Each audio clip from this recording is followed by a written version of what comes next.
ह्या दोन संघांवरती आयोग वारंवार फोकस करत असतो. ट्रिकवरती जर प्रश्न सॉल्व्ह नाही करता आला तरी पण आम्ही तुम्हाला बेसिक क्लिअर करून घेणार आहोत. आता सर्वांना फेमस माहिती UPSCचा पॅटर्न की लांबलचक दिसलं का मारायचं. ठीक आहे, मारा, लांबलचक दिसलं तरी मारा, परंतु समजून उमजून मारा, नाही का. नमस्कार विद्यार्थी मित्रांनो. तर ध्यास स्पर्धा परीक्षा केंद्राच्या ऑफिशियल युट्यूब वरती तुमचे सहर्ष स्वागत आहे. तर आज या युट्यूब वरती येण्याचा खास हेतू म्हणजे की आपली जी 14 जूनची परीक्षा होणार आहे, कंबाईन ग्रुप बी ची प्रिलिम्स परीक्षा, तर त्या परीक्षेसाठी सायन्स या विषयावरती कोणते टॉपिक आपण आता या शेवटच्या दिवसामध्ये फोकस केले पाहिजे, तर त्याबद्दल आपण डिस्कस करूया. तर या डिस्कशनला आपण काय यूज करणार, तर यूज करणार आपण कंबाईन ग्रुप बी ची 2025 ची पूर्व परीक्षेचा जो पेपर 4 जानेवारीला झाला होता, तर त्यामधील आपण सायन्सचे प्रश्न डिस्कस करून त्या अनुषंगानं आता येणारे जे थोडे दिवस राहिले त्यामध्ये कोणते टॉपिक आपण फोकस केले पाहिजे, तर ते आपण डिस्कस करूया. तर चला तर मग सुरू करूया पहिल्या प्रश्नापासून. पहिला प्रश्न आहे आपला की अल्युमिनियमचे प्रमुख खनिज कोणते. अल्युमिनियमचे प्रमुख खनिज कोणते. तर हा प्रश्न इझी कॅटेगरी मधला होता. का, तर कारण की आपल्याला आयोगानं वारंवार धातूंचे वेगवेगळे खनिजे विचारलेले आहेत. त्यामध्ये लोह असेल, अल्युमिनियम असेल, तांबे असेल, या सर्वांचे खनिज आयोगाने मागील सर्व परीक्षांमध्ये आपल्याला विचारलेलं आहे. तर हा सोप्या कॅटेगरी मधला प्रश्न होता की बॉक्साईट हे अल्युमिनियमचे खनिज आहे, हे सर्वांना माहिती. परंतु आता मी काही इथं तुम्हाला प्रश्नांचे उत्तर नाही सांगणार आहे. तर पुढची तयारी कशी राहील आपली ती आपल्याला डिस्कस करायची की येणाऱ्या 2-3 दिवसात आपल्याला काय करायचंय. तर आता तुम्ही काय करायचं की जे धातू आहे वेगळे वेगळे, तर इथे आयर्न आहे, लोखंडाचे वेगळे वेगळे मुख्य धातू कोणते, अल्युमिनियमचे कोणते, तांब्याचे कोणते, मॅग्नीज कोणते, डोलोमाइट कोणाचं आहे, हे सगळं आपल्याला इथे तयार करायचंय. म्हणजे जेणेकरून जो धातूवरचा प्रश्न येईल, आयोग जो पण धातूचा प्रश्न विचारेल तो आपल्याकडून टॅकल झाला पाहिजे. तर त्यासाठी आपल्याला ह्या लेवलची तयारी करायला लागेल की जे सर्व मेन इम्पॉर्टंट खनिज आहेत ते सर्व आपल्याला पाठ करायला लागतील किंवा ते पेपरला जाता जाता तरी त्यांच्यावरती नजर मारून जायचे आहे. नेक्स्ट क्वेश्चन आहे आपला की पृथ्वीच्या वातावरणाचे थर जे जमिनीपासून वरच्या दिशेने क्रमाने आहेत त्यांचा खालीलपैकी कोणता क्रम बरोबर आहे. तर आयोगाने काय विचारलंय की पृथ्वीच्या वातावरणाचे क्रम, हा थीम आहे की वातावरणातील क्रम, त्यांचा जो जॉग्राफी, हा तर सायन्स मध्ये नाही, तर जॉग्राफी मधला प्रश्न आहे की वेगळे वेगळे तपांबर, स्थितांबर किंवा आयनंबर यांची कशा पद्धतीमध्ये ते थर एकमेकांवरती आहेत. तर हा रेग्युलर विचारला जाणारा प्रश्न आहे. आयोगाने भरपूर 4-5 वेळेस प्रश्न विचारलेला आहे. सोप्या कॅटेगरी मधला प्रश्न होता. तर अशा प्रश्नांची तयारी कुठून, तर आपले 6वी-7वीचे जे पुस्तक आहे, NCERTचे असतील किंवा स्टेट बोर्डचे असतील जॉग्राफीचे, तर त्या पुस्तकांमध्ये याबद्दल माहिती दिलेली आहे. तर आता पुढे जाऊन आपल्याला काय तयारी करायला लागेल या प्रश्नामध्ये की प्रत्येक थराची हे किती आहे, म्हणजे किती किलोमीटर पर्यंत प्रत्येक थर आहे. जसं की बघा, ट्रोपोस्फिअर आपला 0 ते 12 किलोमीटर पर्यंत आहे, किंवा स्ट्रॅटोस्फिअरचा रेंज किती आहे, मेसोस्फिअरची रेंज किती आहे, त्यामध्ये कोणत्या कोणत्या ऍक्टिव्हिटी घडल्या जातात, किंवा मग त्या स्फिअरमध्ये, प्रत्येक स्फिअरमध्ये जो आपलं टेम्परेचर आहे, टेम्परेचरचा कर्व कसा होतो, म्हणजे टेम्परेचर वाढते कुठं, कोणत्या थरामध्ये, टेम्परेचर कोणत्या थरामध्ये कमी होते, हे सर्व आता नेक्स्ट लेवलची तयारी राहील आपली. आयोग त्यामध्ये डीप मध्ये जाऊन विचारेल की कोणत्या स्ट्रॅटोस्फिअर मध्ये टेम्परेचरची स्थिती कशी असते, टेम्परेचर खाली वरती जाताना वाढते की कमी होते, तर ते बघणं गरजेचं राहील आपल्याला पुढच्या तयारीसाठी. नंतरचा प्रश्न होता आपला की कार्बनच्या सर्वाधिक मुबलक समस्थानिकेची अणुवस्तुमान संख्या किती आहे. कार्बन आता 8वी-9वीच्या सायन्सच्या पुस्तकामध्ये जग कार्बनचे असा एक चॅप्टरच होता. तर त्यामध्ये सर्व कार्बन बद्दल माहिती, आणि आयोगाचा फेवरेट टॉपिक आहे कार्बन, कारण की कार्बनचे ॲलोट्रॉप असतील किंवा कार्बनचे समस्थानिके असतील किंवा कार्बन बद्दल सर्व आयोग विचारत असते वारंवार. तर यामध्ये कार्बनचे सर्वात मुबलक समस्थानिकेची वस्तुमान संख्या किती आहे? तर ते याचं उत्तर होतं की 12. परंतु आपण इथं उत्तर न बघता थीम बघायची. तर मग आता आपल्याला कोणते समस्थानिके बघायला लागतील? हायड्रोजनचे समस्थानिकांबद्दल माहिती काढायला लागेल. त्याचबरोबर आपल्याला ऑक्सिजनच्या समस्थानिकांबद्दल माहिती काढायला लागेल. कारण की समस्थानिके हा आयोगाचा बेस्ट आणि फेवरेट टॉपिक आहे. त्याबद्दल वारंवार प्रश्न विचारत असते. तर समस्थानिके काय आहे किंवा बाकीचे जे धातू आहे त्यांचे समस्थानिकांचा यूज कुठे कुठे होतो? जसं की हायड्रोजनचे जे समस्थानिके प्रोटोनियम, ड्यूटेरियम, ट्रिटियम. तर ड्यूटेरियमचा हार्ड वॉटर म्हणून यूज होतो. हे थोड्या डिटेल मधल्या गोष्टी. तर ते आपण जर केलं ना तर इझिली आपल्याला सर्व जे सायन्सचे प्रश्न येणार आहे ना ते कव्हर होतील. नेक्स्ट क्वेश्चन आहे आयोगाचा की डेंटालियम हा प्राणी कोणत्या संघामध्ये मोडतो? डिफिकल्ट प्रश्न आहे. वेगळे वेगळे संघ दिले आपल्याला, मॉल्युस्का, ॲनिलिडा, ऑर्थोपोडा, इकायनोडर्मेटा. तर हा प्रश्न डिफिकल्ट लेवलचा आहे. कारण की स्पेसिफिकली आपण कोणता प्राणी, एखाद्या संघाचा प्राणी आपण पाठ नसतोय करत. जे क्वचित आपल्याला पुस्तकामध्ये एक्झाम्पल दिलेले असतात ते पण लक्षात नाही राहत. का? कारण की त्यांचे नावच थोडेसे अवघड राहतात. मग या प्रश्नाला टॅकल कसं करायचं? तर सोपं आहे की आयोगाचे जे आपण पूर्वपरीक्षा म्हणजे आधीच्या प्रश्नपत्रिकांचे जर अनालिसिस केले असेल तर मला तरी वाटतं की आयोगाने 2 संघांवरती वारंवार प्रश्न विचारलेले आहेत. त्यामध्ये एक आहे ऑर्थोपोडा आणि दुसरा आहे मॉल्युस्का. ह्या 2 संघांवरती आयोग वारंवार फोकस करत असते. जसे की 2024च्या प्रिलिम्स मध्ये, राज्यसेवेच्या प्रिलिम्स मध्ये आयोगाने मॉल्युस्कावरती एक प्रश्न विचारला होता. परत 2022च्या प्रिलिम्स मध्ये पण मॉल्युस्कावरती वारंवार त्यांनी त्या मॉल्युस्कावरती प्रश्न विचारला. का मॉल्युस्का आणि ऑर्थोपोडाच का? कारण की जो ऑर्थोपोडा आहे तो लार्जेस्ट फायलम आहे. त्यानंतर सेकंड लार्जेस्ट फायलम जो आहे तो मॉल्युस्का आहे. मग विचारण्याचा जो कल असतो आयोगाचा तो त्या 2 यांच्यातूनच. मग तुम्हाला काय करायचं पेपरला जाताना की जे मेजर फायलम आहे, संघ आहे, तर ते आपल्याला बघून जायचे. त्यांच्यामध्ये कोणते कोणते प्राणी तर ते बघायचे. जसा की हा डेंटालियम बघा, हा मृदुकाय प्राणी आहे. आता ह्या करण्याची गरज नाही, परंतु मॉल्युस्कामध्ये अजून कोणते कोणते प्राणी येतात नाही का, स्टारफिश वगैरे कोणत्या याच्यात येतात ते बघण्याची गरज आहे. जे 9वीच्या पुस्तकामध्ये दिलेले सर्व. नंतर हे तर माहिती वैज्ञानिक वर्गीकरण, सायंटिफिक क्लासिफिकेशन. तर सायंटिफिक क्लासिफिकेशन कसे झाले, कोणी त्याचा शोध लावला, किती जण सायंटिस्ट कोणते कोणते होते, जसे की थिओफ्रास्टसने कोणते क्लासिफिकेशन दिले, RH विटाकरने कोणते क्लासिफिकेशन दिले, अरिस्टॉटलने कोणतं क्लासिफिकेशन दिलं, हे आपल्याला डिटेलमध्ये माहिती पाहिजे. बेसिक आहे हे क्लासिफिकेशनच्या बद्दल. नंतरचा प्रश्न होता आपल्याला की कॅटफिशच्या अनेक प्रजातींमध्ये मिशासारख्या प्रक्षेपणांवरती रुचिज्ञान कलिका असतात ज्या अन्न शोधण्यास मदत करतात. कशासाठी मदत करू राहिले? अन्न शोधण्यास मदत करतात. तर त्या प्रक्षेपणांना काय म्हणतात? तर बघा आयोगानं कसे, हा प्रश्न कोणालाच माहित नसेल कारण की हा वाचनातला नाहीये, काहीच नाही. हा कॅटफिश आणि त्याच्या पण रुचिकलिका एवढं डिटेलमध्ये आपण कुठं वाचत नसतो. बॉटनीच्या विद्यार्थ्यांना सुद्धा हे माहित नसेल. परंतु ह्या प्रश्नाचं उत्तर काढणं एकदम इझी होतं. तर ते कशा प्रकारे? तर बघा ऑप्शन कसे सेट केलेले. प्रत्येक प्रश्नामध्ये आपल्याला दात दिले. दात प्रत्येक ऑप्शन मध्ये दात दिलाय. दात इथं पण मॉलिफॉर्म दात, इथं पण कॅनिनिफॉर्म दात. तर आणि इथं फक्त बार्बेल दिलाय. आणि आपल्याला बेसिकली दाताचं काय काम आहे हे माहिती आहे. कॉमन सेन्स आहे. दात काय करतात? जे आपण खातो तर ते चावून चावून बारीक करायचं हे दाताचं काम आहे. मग तो अन्न शोधण्याला मदत करतील का ते दात? नाही करू शकत. हा कॉमन सेन्स आहे. हा एक्झामचा अवेअरनेस आहे.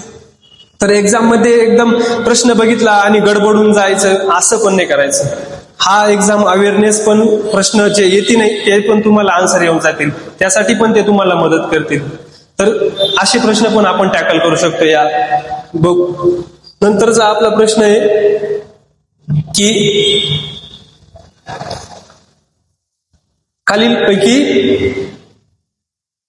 खालीलपैकी कोणता प्राणी सर्वात आदिम पृष्ठवंशी प्राण्यांच्या गट अंगस्थाशी संबंधित आहे?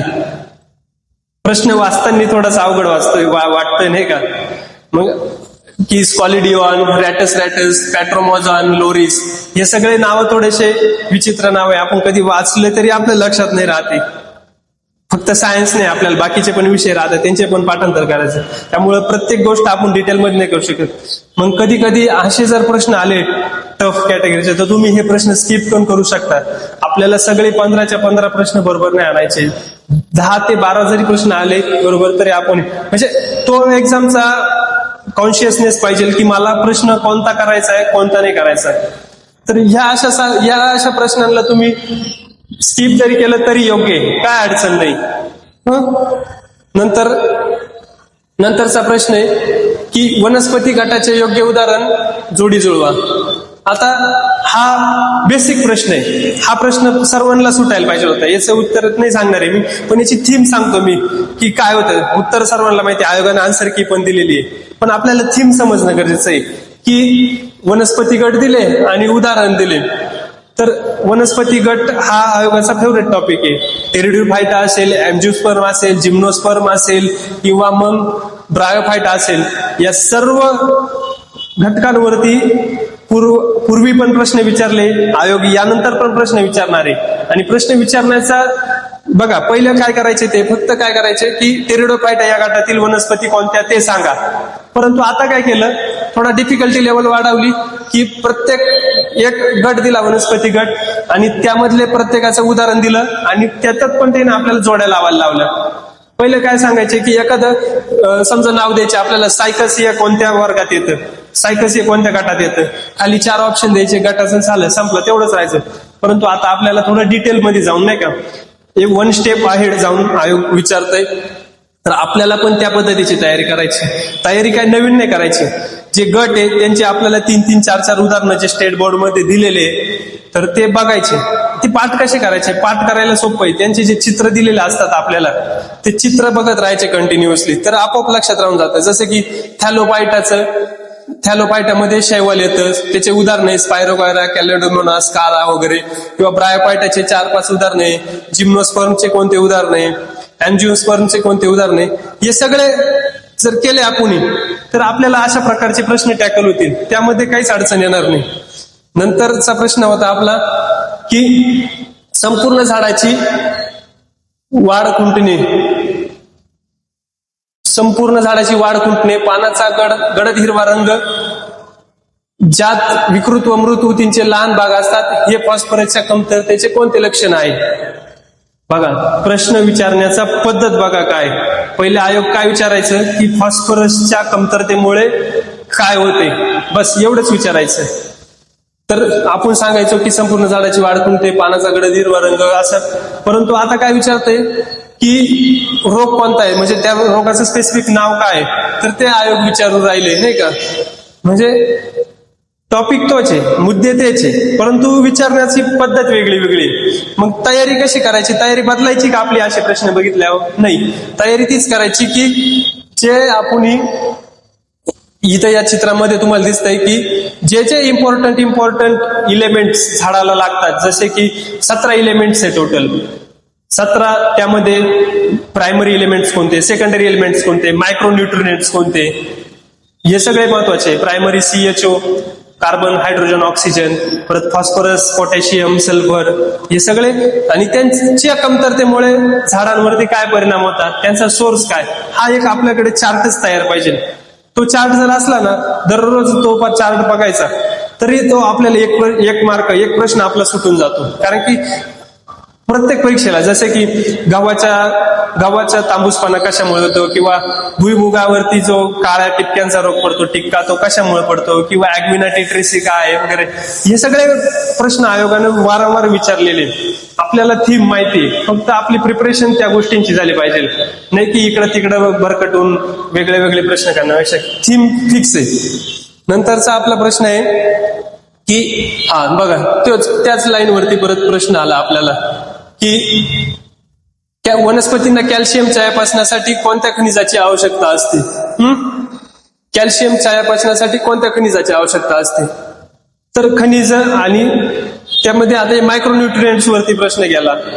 मायक्रोन्यूट्रिएंट्स, आणि पहिला जो होता तो मेजर म्हणजे मॅक्रोन्यूट्रिएंट्स वरती होता. तर यामध्ये ती बोरॉनची कमतरता. बोरॉन नसले तर बोरॉनची आवश्यकता त्यांना कॅल्शियमच्या असते. मग बोरॉन असेल, मॅग्नीज असेल, कॉपर असेल, झिंक असेल, या सर्व कशासाठी, मॅग्नेशियम असेल, हे सगळ्यांची आवश्यकता झाडाला कशासाठी असते. हे 5-6 मायक्रोन्यूट्रियन्स 5-6 परंतु वारंवार त्यावरती प्रश्न आलेला आहे. ते पाठ झाले पाहिजे आपले डायरेक्ट, नाही का. तो मार्क हातचा आहे आपला, गेला नाही पाहिजे. त्यानंतरचा प्रश्न आहे आपला की टिंबटिंब या जीवनसत्वामुळे रक्त साकळण्यास व गोठण्यास मदत होते. तर रक्ताभिसरण संस्था हा त्या थीम मधला प्रश्न आहे. तर जीवनसत्व कोणते, हा त्या जीवनसत्वांचा आपण टॉपिक मध्ये म्हणजे दोन्ही ठिकाणी हा प्रश्न बसू शकतो. आपण वेगळे जीवनसत्व बघतो, ABCD किंवा बीचे वेगवेगळे प्रकार, CD, K. तर यांच्या कमतरतेमुळे आपल्याला काय काय आजार होतात, हा दरवर्षी आयोग प्रश्न विचारतो. त्याच्यामुळे डीच्या कमतरतेमुळे काय होते, सीच्या कमतरतेमुळे काय होते, एच्या हे झाले कमतरतेमुळे काय होते. आणि आपण ह्याचा पण अभ्यास करतो की एचा सोर्स कोणता, बीचा सोर्स कोणता, सीचा सोर्स कोणता, केचा सोर्स कोणता. हे सोर्स पण महत्वाचे आपल्याला, नाही का. मग व्हिटॅमिन हा टॉपिक महत्वाचा आहे. व्हिटॅमिन वरती वारंवार प्रश्न आला. मग आपल्याला तेवढं करण्यात गरजेचं आहे की जर डी नसेल तर काय होईल. आता आपल्या इथं सी उत्तर आहे, के उत्तर आहे, परंतु इथं ई नसेल तर काय होईल, डी नसेल तर काय होईल, सी नसेल तर काय होईल. हे सगळं आपल्याला महत्वाचं आहे. नंतरचा प्रश्न आहे आपला की ABO रक्तगटाचा शोध कोणी लावला. हा पण रक्ताभिसरण संस्थेच्या रिलेटेड प्रश्न. आयोग 2-3 संस्था ज्या आहे आपल्या शरीराच्या, रक्ताभिसरण संस्था असेल किंवा मग आपली याची श्वसन संस्था असेल, हस्ती संस्था असेल, चेता संस्था असेल, या 5-6 ज्या मेजर संस्था आहे आपल्या शरीरातल्या, तर त्यांच्या बेसिक वरती आयोग प्रश्न विचारते. काय एवढं डिटेलमध्ये नाही विचारते, बेसिक वरती. आता ही रक्ताभिसरण संस्थेमधला प्रश्न की आपल्याला ब्लड ग्रुप बघायचे असतात, ABO, O पॉझिटिव्ह. तर हा थोडासा ABO नाही का, नवीन रक्तगट आहे. तर त्याचा शोध कोण लावला, नवीन म्हणजे थोडासा वेगळा, ABO सगळ्या तिन्हींचा मिळून पण. तर याचं उत्तर काय होतं, कार्ल लँडस्टेनर. आणि विल्यम हार्वे कशाच्या रिलेटेड आहे हे आपल्याला माहिती आहे की त्यानं ब्लड सर्क्युलेशनचा शोध लावला त्यानं, किंवा डिकॅस्टलोने काय शोध लावला, स्टर्लीने काय शोध लावला. मेन जे सायंटिस्ट आहे जे संस्थेमध्ये आहे, तर ते व्यवस्थित करून ठेवायचे. त्यांची आपल्याकडे जी संस्था तुम्ही करशाल समजा रक्ताभिसरण, त्यामध्ये कोणते 4-5 सायंटिस्ट आहे ते त्याच्या कोपऱ्यातच लिहून ठेवायचे.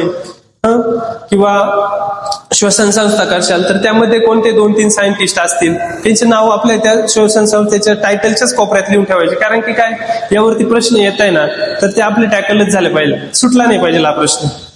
नंतरचा प्रश्न होता आपला की जागतिक मधुमेह दिन टिंबटिंब या दिवशी साजरा झाला. दिन कोणता दिन महत्वाचा, प्रत्येक आयोगाने दर प्रश्नपत्रिकेमध्ये दिन विचारलाय.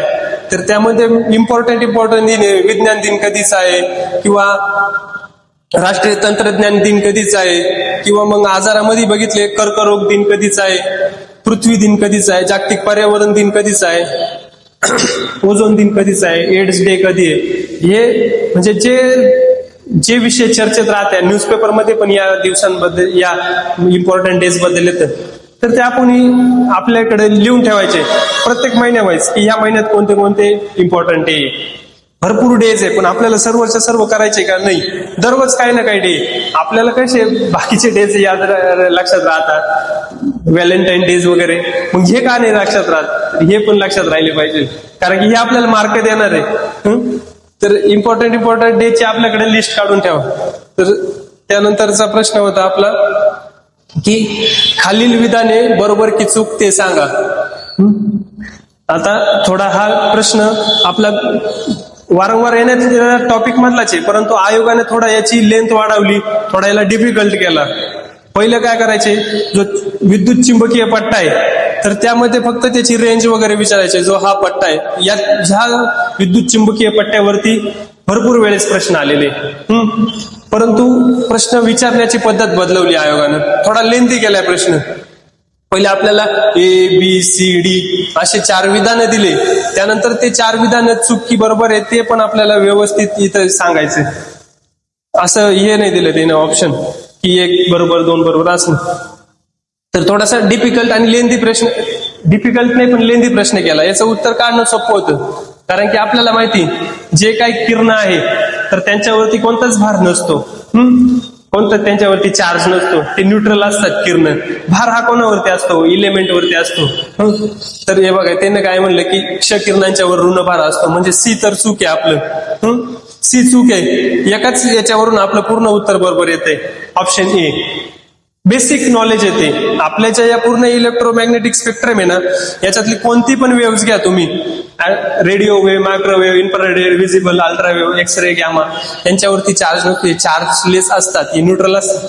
परंतु आपल्याला काय करायचं आता पुढे जाऊन की प्रत्येकाची रेंज पाठ करायची. याची रेंज किती आहे? 10⁻⁻12. फ्रिक्वेन्सी कोणाची जास्त आहे, वेव्हलेंथ कोणाची जास्त आहे, कोणाची कमी आहे, यांची भेदन क्षमता किती आहे ते पण महत्वाचं आहे. साईज बघा, साईज कशी राहते त्यांची, कारण की काय आयोग वारंवार याच्यावर प्रश्न विचारणार आहे. मग आपल्याला एकदम डिटेलमध्ये करायचं, याला मार्क्स हातचा आहे आपला, गेला नाही पाहिजे हा मार्क. मग इलेक्ट्रोमॅग्नेटिक स्पेक्ट्रम आहे ना, हा एकदम माहितीच झाला पाहिजे. त्यानंतर आपला प्रश्न होता की जोड्या जुळवा. इझी क्वेश्चन आहे, फक्त बेसिक वरती विचारलाय. अल्फा, बीटा, गॅमा हे कण आपण वारंवार वाचत आलेलो आहे. असं नाही की एक नवीन शब्द आहे आपल्याला, अल्फा, बीटा, गॅमा, न्यूट्रॉन वगैरे ते कंटिन्यू वाचत आलं. न्यूक्लिअर टेक्नॉलॉजी जर वाचत असेल तर त्यामध्ये अल्फा, बीटा, गॅमा हे किरण आहेच. आपल्याला हे पण माहिती रुदरफोर्डने कोणते किरण सोडले होते, अल्फा किरण सोडले होते, तर ते सर्व वाचलेलं आहे. मग त्यांचं फक्त काय विचारलं ते ना की याचं किरणोत्सारीचं एकक जरी माहिती असलं आपल्याला तरी उत्तर सीचं एक पुढे दिसतंय आपल्याला, हे बघा इथे 4 नंबरला. फक्त आपल्याला अल्फा, बीटा, गॅमा मध्ये जरी कन्फ्युजन झालं, पण किरणोत्सारीचं एकक हा बेसिक पार्ट आहे. काय आहे आपल्याला बेसिक पार्ट करायचे, मेजर गोष्टी नाही. आता एकक जे आहे ना, एककच्या गोष्टी भरपूर वेळा आपल्याला विचारल्या. मेजरमेंट्स अँड युनिट्स हा एक आपला चॅप्टर आहे. त्याच्यामध्ये 7, 8, 10 गोष्टी आहे. लाईटचं कोणतं आहे, प्रकाशाचं कोणतं आहे, हे सगळे युनिट आपले पाठ असले ना, प्रश्न सॉल्व्ह करायला काहीच अडचण नाही. आणि त्यावरती 100% प्रश्न विचारते. ध्वनीचं एकक कोणतं आहे, हे सगळं आपल्याला माहिती पाहिजे. त्यामुळे हा प्रश्न अल्फा, बीटा, गॅमा किरणांवरती न जाता आपण किरणोत्सारीच्या एककावरती जरी खेळलो असतो ना, तरी आपला आन्सर येऊन गेला असतं. तरी तुमच्या माहिती करता मी या पीडीएफ मध्ये अल्फा, बीटा, गॅमा किरण यांचे स्वरूप काय आहे, यांच्यावरती चार्ज कसा आहे, त्यांचं वस्तुमान कसं आहे, कारण की डिटेलमध्ये प्रश्न येऊ शकतो आपल्याला यांच्यावरती. आता मागं बेसिक मध्ये आला तर डिटेलमध्ये येऊ शकतो. तर मी पीडीएफ शेअर करेल युट्यूबच्या लिंकवरती, तिथून तुम्ही याचा यूज करू शकता की प्रत्येकाची भेदन क्षमता किती आहे, भेदन क्षमता कोणाची आहे जास्त आहे, कोणाची कमी, नाही का. तर हे सर्व महत्वाचं आहे. हा प्रोबॅबिलिटी आपल्याला हा प्रश्न येऊ शकतो. त्यानंतरचा प्रश्न होता आपला की अप्रकट विलयन उष्मा म्हणजे काय. आता सर्वांना फेमस माहिती एमपीएससीचा पॅटर्न की लांबलचक दिसलं का मारायचं. ठीक आहे, मारा, लांबलचक दिसलं तरी मारा, परंतु समजून उमजून मारा, नाही का. आता चौथं तर पर्याय आपल्या वरील पैकी काही येऊ शकत नाही, कारण काहीतरी एक राहणारच. तर काय म्हणतंय अप्रकट विलयन उष्मा, लॅटेंट हीट ऑफ फ्युजन म्हणजे काय की जेव्हा तुम्ही एखाद्या वस्तूला, म्हणजे बर्फ, समजा बर्फाला तुम्ही हीट देऊ राहिले, त्याचं बर्फाचं पाण्यात रूपांतर होऊ राहिले, परंतु त्याचं टेम्परेचर वाढू नाही राहिले. हीट तर देऊ राहिले, टेम्परेचर वाढू नाही राहिले, ही गोष्ट म्हणजे लॅटेंट हीट, म्हणजे छुपी ती हीट दिसू नाही राहिली. हीट मोजायचं आपलं एकक काय की त्याला आपण टेम्परेचरच्या याच्यावरती, आपलं थर्मामीटरवरती टेम्परेचर चेक करतो, तेव्हा दिसतं की अरे हीट वाढली, म्हणजे आपण म्हणतो की उष्णता वाढू राहिली याची. परंतु त्याचा आपण त्याला हीट पण देऊ राहिलो, पण त्याची उष्णता वाढू नाही राहिली, टेम्परेचरवरती दिसून नाही राहिले, त्याला म्हणायचं अप्रकट विलयन उष्मा.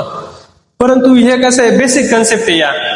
लॅटेंट heat of vaporisation, latent heat of condensation, या सगळ्या बेसिक गोष्टी आहे. आणि ह्या तुम्हाला आम्ही ध्यास स्पर्धा परीक्षा केंद्राच्या याच्यात अशा ट्रिक वगैरे तर सांगूच, पण त्याच्या पुढे जाऊन तुम्हाला ट्रिकवरती जर प्रश्न सॉल्व्ह नाही करता आला तरी पण आम्ही तुम्हाला बेसिक क्लिअर करून घेणार आहोत. इथं सायन्स शिकवायला मी असेल आणि माझा मुख्य हेतू हाच असेल की बेसिक पासून मुलाची तयारी करा. कारण की प्रश्न बघा, प्रश्न काही वेगळे येते नाही. हा जर समजा प्रश्न बघितला तुम्ही कोणता, हा जोड्या जुळवायचा, अल्फा, बीटा, गॅमा, किरणोत्सारीचं एकक, जरी तेवढं जरी माहित असलं ना तरी तुमचा प्रश्न सॉल्व्ह होतोय. त्यांना एक्सपेक्ट नाही का तुम्ही सायंटिस्ट बना, एकदम असं इंटेलेक्च्युअल सायन्समध्ये मार्क घ्या, नाही. एकदम बेसिक वरती खेळता. आपल्याला वाटतं की प्रश्न वाढवला, साईज वाढवली म्हणजे प्रश्न डिफिकल्ट झाला, तर कदाचित नाही. तर ह्या अशा सर्व गोष्टी फक्त ध्यास अभ्यास स्पर्धा परीक्षा केंद्राच्या द्वारे तुमच्या 6वी, 7वी, 8वी, 9वी, 10वीचे state board line by line इथं शिकवले जाईल. तर येणाऱ्या परीक्षेसाठी तुम्हाला खूप खूप शुभेच्छा. तुमची परीक्षा सायन्समध्ये तर मी सांगतो तुम्हाला 15च्या 15 मार्क येऊ डायरेक्टली. आणि पुढील मेन्सच्या तयारीसाठी तुम्ही आमच्या ध्यास स्पर्धा परीक्षा केंद्रासोबत जोडू शकता. तर धन्यवाद, खूप खूप धन्यवाद. तुम्ही तुमचा अमूल्य वेळ देऊन या व्हिडिओ बघितला. तर चला तर मग भेटू आपण पुढच्या व्हिडिओमध्ये. जो आपला 14 जूनला जो पेपर होईल त्याच्या विश्लेषणासोबत मी ती व्हिडिओ घेऊन येईल सायन्सच्या प्रश्नांची. तर ओके, धन्यवाद.